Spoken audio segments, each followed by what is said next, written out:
Judge McLaughlin, President Roslowski,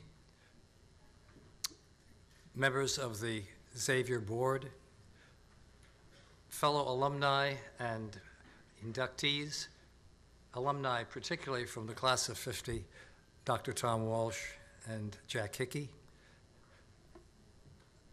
friends of Xavier, Ilona, my wife, Vanessa, my daughter, Carol, my sister, and again, friends of Xavier.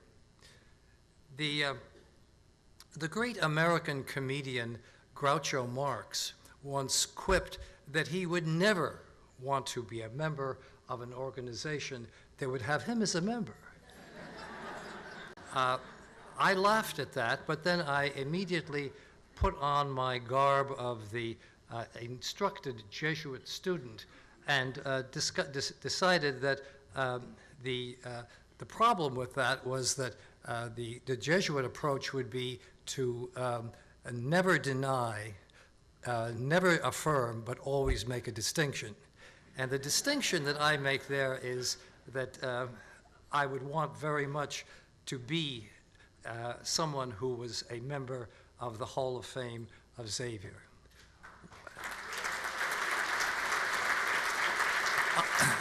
I would not have Groucho's flip view of the membership of that I coveted so much. I have coveted other honors, being a Fulbright Scholar, wearing the wings of a United States Air Force pilot, and being an ambassador. But Xavier is where it all started. And Xavier has become such a part of me that I am not nostalgic about Xavier. Nostalgia is a nice thing, but for me it's a little bit weak and distant and wispy for the strong feeling that I have of the fact that Xavier not only formed me, but has sustained me. The formation first. The founder of the Rhodes Scholarship, Cecil Rhodes, once said that the kind of man he wanted to produce through the Rhodes Scholarship was the man who would quote an appropriate poem while helping the women and children off the burning deck. And I thought that when I heard that he had stolen something from the Ratio Studiorum, because that is what a Jesuit education embodies: courage, service, erudition, and a sense of adventure. So that the rest of my life, I think, has been very much patterned on my early impressions that I gathered at Xavier. I have sought adventure, but I have sought it in a conservative way with a sense of my duty to others and a sense of humility in pursuing it. The continuity that I so much like about my feeling about Xavier involves a thing that I said, that I recounted as I was talking to the students at the junior career day. I broke a rule, which is those of us who have had peacetime service never talk about war stories.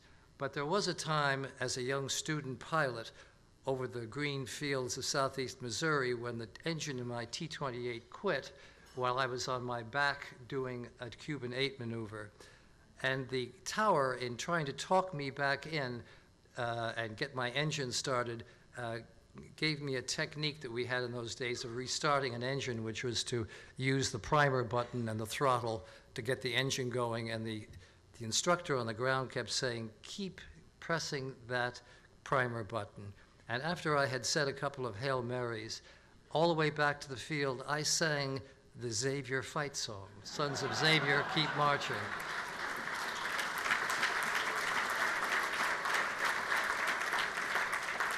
Many years later, I stood in the courtyard of the palace of the Sultan of the Sultanate of Oman, listening to the strains of the Star-Spangled Banner being played before I presented my credentials.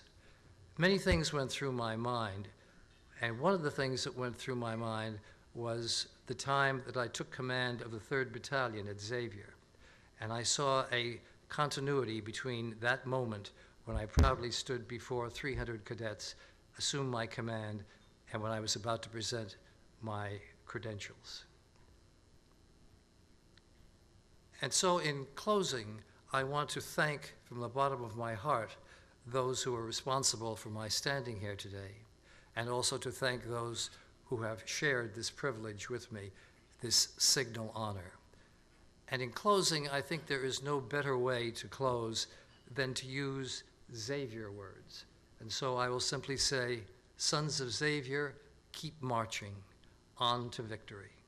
Thank you again.